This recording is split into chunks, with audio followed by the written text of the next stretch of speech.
So now allow me to just look at today's theme, and thank you, Aileen, again.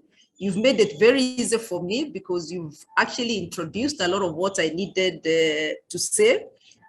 So when we talk about unlocking performance through coaching and human-centered leadership, for me, it's quite loaded, because when you begin to think about human beings and human psychology and getting to their core and thinking that human beings are shifting every single day. And as I listened to the people that spoke representing the different programs, it was very interesting that in that short space of the 6 or 9 months of the duration that you took the program, you already are confessing that you're a different person. So you can imagine now somebody who was trying to unlock your potential prior to the coaching and now has got to unlock it post-coaching must definitely use a different approach. One of the key things I heard all of you say is self-awareness. You got to discover things about yourselves that you didn't know. Now that means something to that individual that is going to try and unlock our potential in you.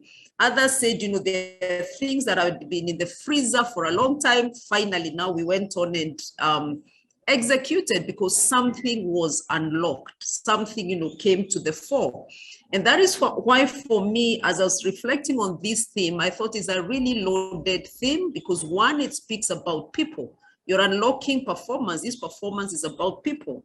And you're centering on people, and people are dynamic, people are complex.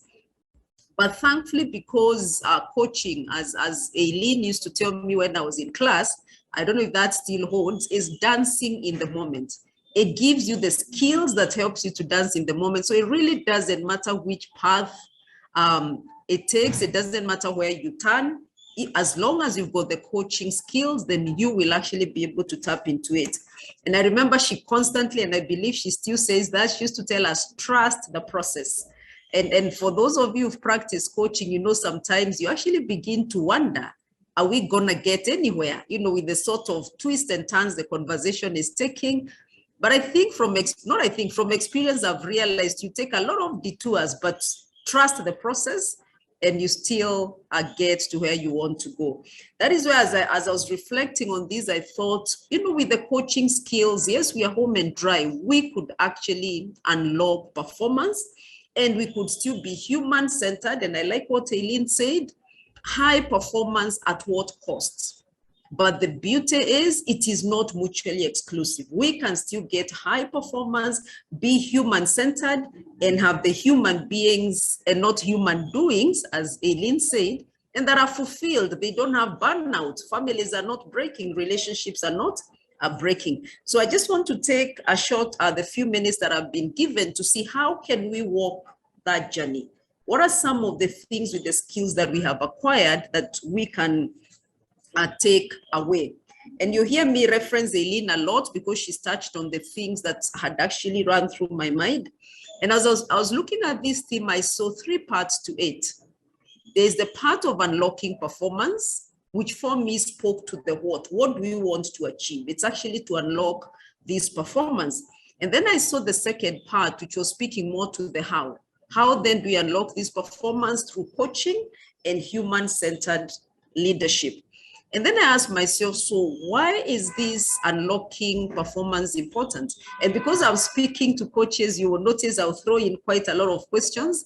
I think when you go through the hands of Aileen, you stop thinking any other way except through questions. So you think a question and then begin to think the response. So I wondered to myself, then why is performance so important? And Aileen did capture it. If you think of the era that we are in, actually, whether you're thinking about the public sector, which is where I am, there's competition everywhere because you're dealing with customers. A customer can choose to go to a government facility or go to a private facility. What will make that difference is probably the quality of service or whatever other things that they value. So then performance is not something that is limited just to the private sector. It is something that is limited. I mean, is applicable to the public sector as well, and even to homes now. Because, I mean, we have really empowered our children, so they ask certain questions that people in a different generation would never have dared to ask. So then unlocking performance becomes key to any individual because that's your differentiator. with all this competition, what is it that is going to make a difference is how I perform. And by extension, that is what is going to speak to my sustainability. Because if I cannot have performance, then I cannot continue being. And therefore, performance then becomes a critical aspect for any leader, whether you're a leader in society, you're a leader in the corporate space, you're a leader in the home front as well. Then it became then obvious to me why then leaders have been in this endless pursuit for performance. And as we've walked through the journey of performance, you've seen we've tried all manner of things. We've invested in technology because we want efficiencies.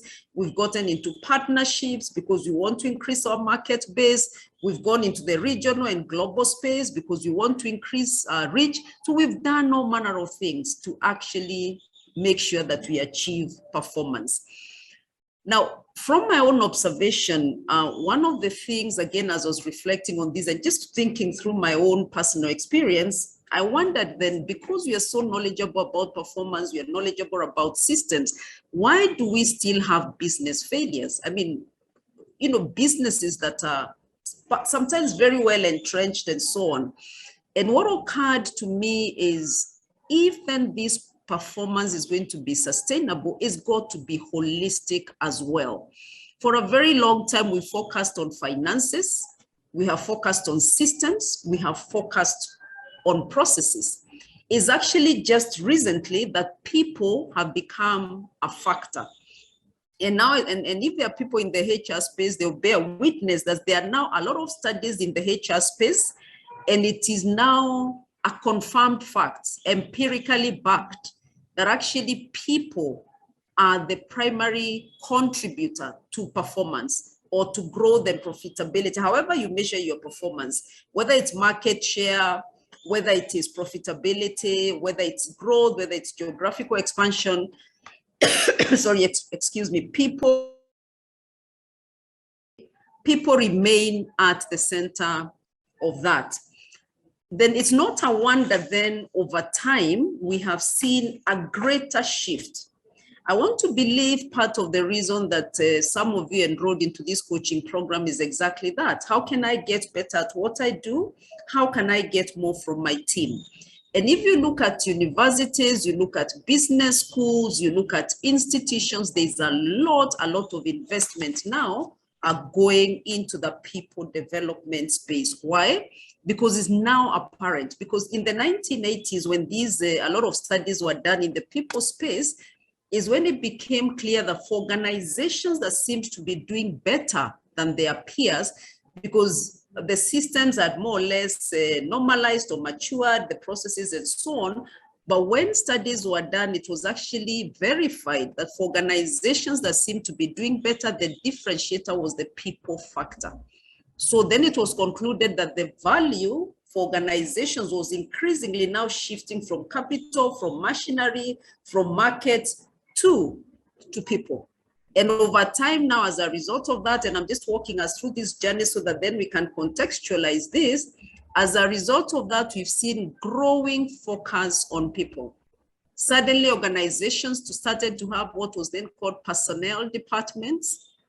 I believe a couple of you here heard about the HR business partners. When we started getting to strategic HR, we then began talking about talent management. Yeah, we started talking about integrated HR for business. And now we are talking about that talent experience, right? So should I say what the coin has been completely flipped now from looking at bottom lines, from looking at systems to actually now looking at people. What is it that we can do for our people so that we can get results? Now, why has that become so key? If you look at some leadership and management gurus like Peter Drucker, who I think most of us are familiar with, he was actually among the very first ones to say, whereas the success of the 20th century organizations was anchored on their production and their capital, the success of the 21st century organization was going to be anchored on its people. And that is why for me, I said the theme for today is quite timely and quite aligned with the realities on the ground, Because if you're going to have any measure of success, whether in the personal space, the social space, the corporate space, is going to have to be about people, because these people are the drivers of success. And today, if you listen to any, allow me to use the word serious, business leader, that is one of the things that they say. If you listened to a lot of the conversation by somebody like the late Steve Jobs, one of the things he continually emphasized is that the thing they do at Apple was look for the smartest people, because their belief was when they got the smartest people, manage them well, then results would follow. Bill Gates says the same. His number one priority is getting the right people. If you listen to Bill Collins, the author of From Good to Great, that's one of the things he said. If he was running a business today, his priority would be people. I mean, and we could go on and on and on. You know, you talk about Richard Branson of Virgin, group of businesses. If we come closer to Africa, Bob Collymore, the late Bob Collymore was really great on people. So you can see the thinking is beginning to coalesce around people. And so the question is the how. So if we have all settled that the people are key and we cannot ignore them, the question is then, how do we do that? So then allow me then to just come closer to what we're saying about coaching itself. And for me, the reason I believe in this terrain that we have just described, where people are the primary drivers of performance in an organization.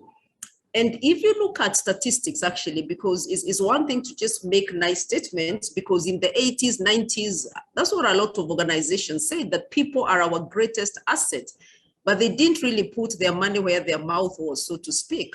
But the research that has been done has increasingly shown that it doesn't matter what facet of performance you look at. Is it revenue? Is it growth? Is it profitability? Is it turnover? Is it accidents? Is it welfare? And I mean, Eileen did mention about mental illness, which of course has become a big thing, especially with the COVID pandemic. But it didn't matter which dimension of organizational performance you looked at, the key differentiator remained people. And that for me now is where then coaching comes in. Remember what I said earlier, that it becomes very tricky when you have people as your core driver, because people are very fluid. What excites me today is not what's going to excite me tomorrow. You know, what it is that we are chasing today is not what we are going to be chasing tomorrow. So the question is, what tool then can you use to manage a critical yet very fluid resource as such as people? And for me, and I think this is why coaching is gaining prominence actually in institution, I cannot think of a better approach than coaching. Why do I say that? If I think of the technical definition of coaching, we talk about it being partnering. Now, one of the things that human beings crave is involvement. As Eileen did mention, is, do I feel valued? Do I feel like I belong? Do I feel like I'm making an impact? And that's what Maslow was speaking about in his hierarchy of needs. That sense of self-actualization. I am doing something that makes a difference. So that sheer involvement of people and feeling I'm part of the game then makes me already feel motivated and want to do this piece of work. Now, and also the partnership in coaching is such that the coach is coming up with the solutions. And if you remember in the coaching philosophy, and I don't want to take you back to class, one of the things we say is almost always people have solutions to their problems, and they will be a lot more committed because it came from them, and nobody wants to see something they birthed failing. The other part that I like about coaching is it provokes your thinking. I like to look at coaching as drawing from a well, which means you can draw as far deep as I am, as opposed to maybe other interventions that involve pouring out, so I can only pour what I have. So it means with coaching, you can keep tapping on my potential almost endlessly, as it were, because human beings are also always growing and gaining new experiences. And then what is the focus of coaching? It is usually to unlock both professional and personal potential. And for me, that speaks to self-actualization. So when you walk me through the journey of coaching, you're getting me to be who I was meant to be in the first place. And I cannot think then how that will not elicit performance from me. So when I look at coaching as a tool, as an approach to leadership, then I can see how it will give me performance in a safe way. Sorry, because I think part of the challenge we are having in institutions now is we are getting performance, but it's not sustainable because of the approaches that we are using. And it's not a wonder then sometimes you find businesses winding up because they are not approaching performance holistically. Now, allow me then to pose a question that I pose to myself. So we've talked about coaching and how it can help us unlock performance. Then I wondered, when we talk about human-centered leadership, what does that exactly mean? And for me, several things came to my mind. So I will not have a neat definition, as it were. But for me, when I thought of human-centered leadership, one of the things that came to my mind is leadership that begins with people, works with people, ends with people as the top priority. So for every decision that I'm making as a leader, there is one persistent question. What is the people implication of this decision that I'm making? It's not so much the financial implication, though that also needs to be looked at, but what would this mean to my people? That for me was one of the facets of human-centered leadership.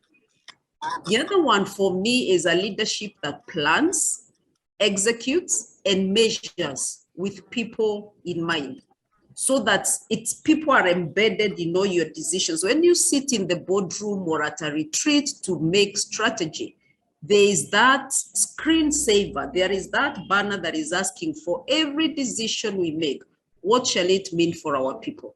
Because we have agreed that it is our people that drive our performance.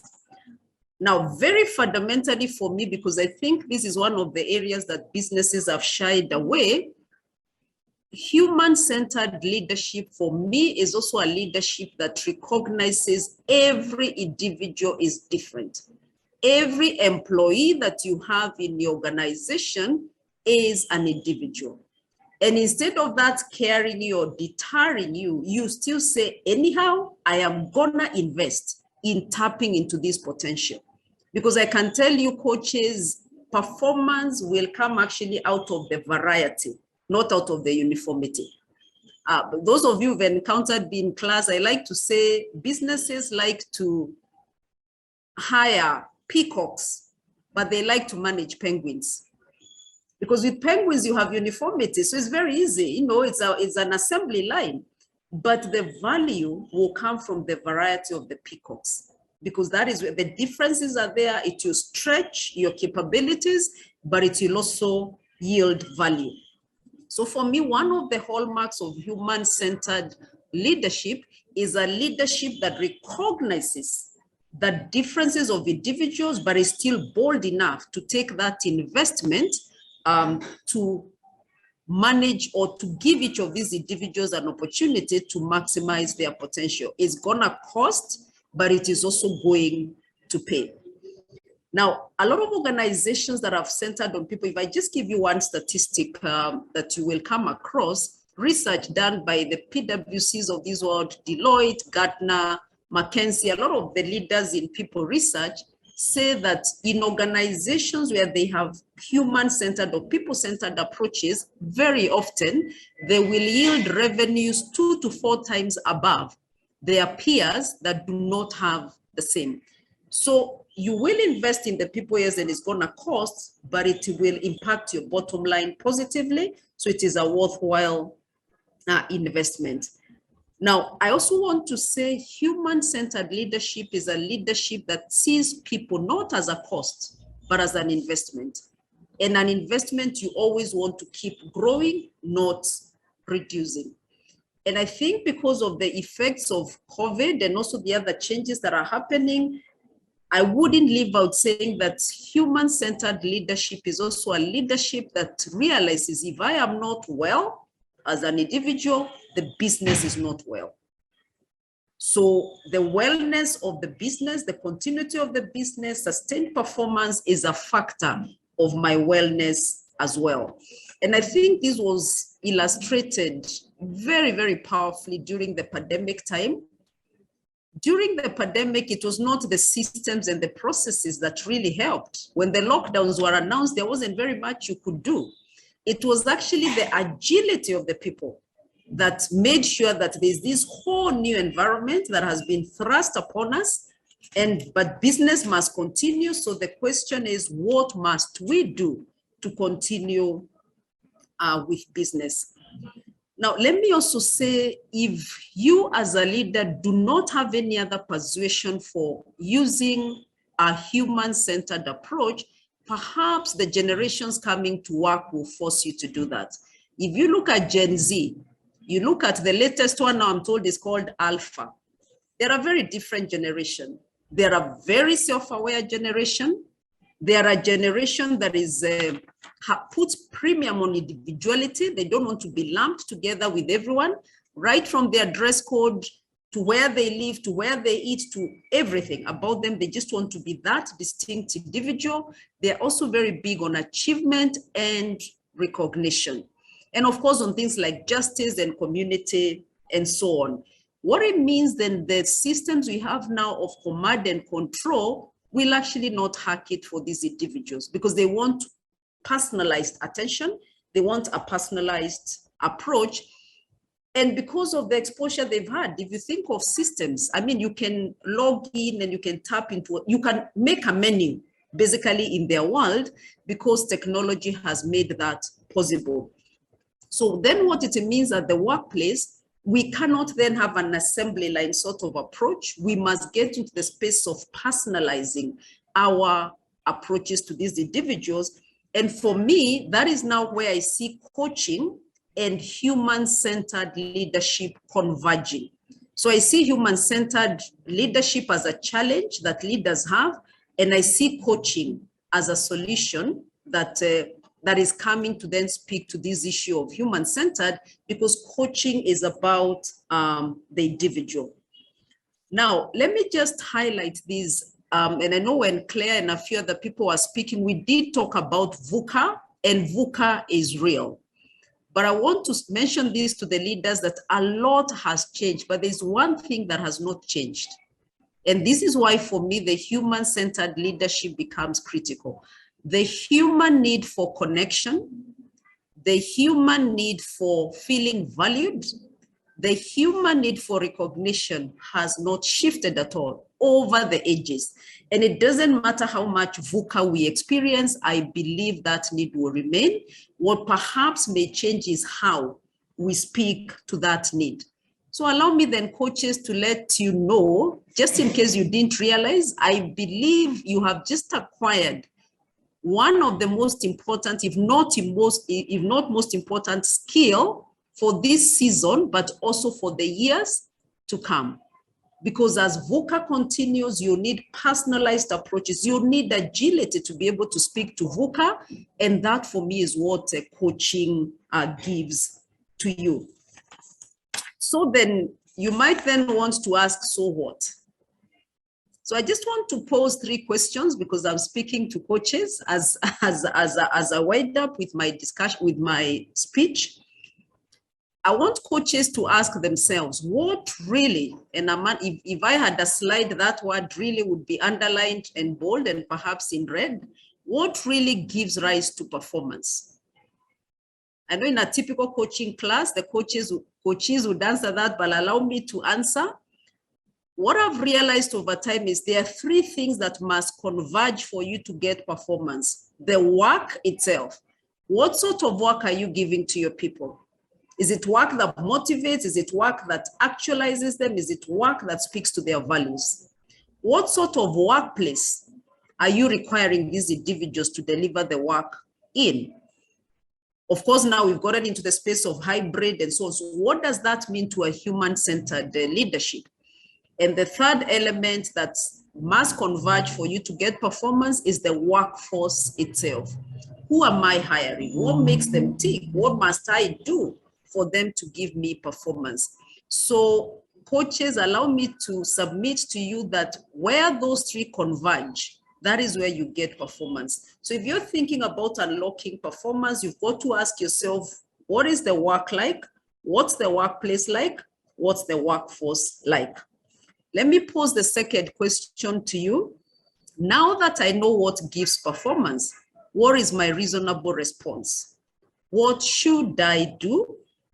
And whereas I may not have a direct answer to that because I believe what you need to do is varied, for me, the one critical thing I would say is have clarity about what you want to do, then do it. That is simply what I would say. And in the true coaching spirit, let somebody hold you accountable to make sure that what you've purposed to do is done. Now, once you've looked at question 2, what should be my reasonable response? The last question would be a typical coaching closure of what do I choose to do? So what is going to be my action plan in this space of unlocking performance using coaching, the coaching mindset, so that then I'm able to actualize a human-centered approach.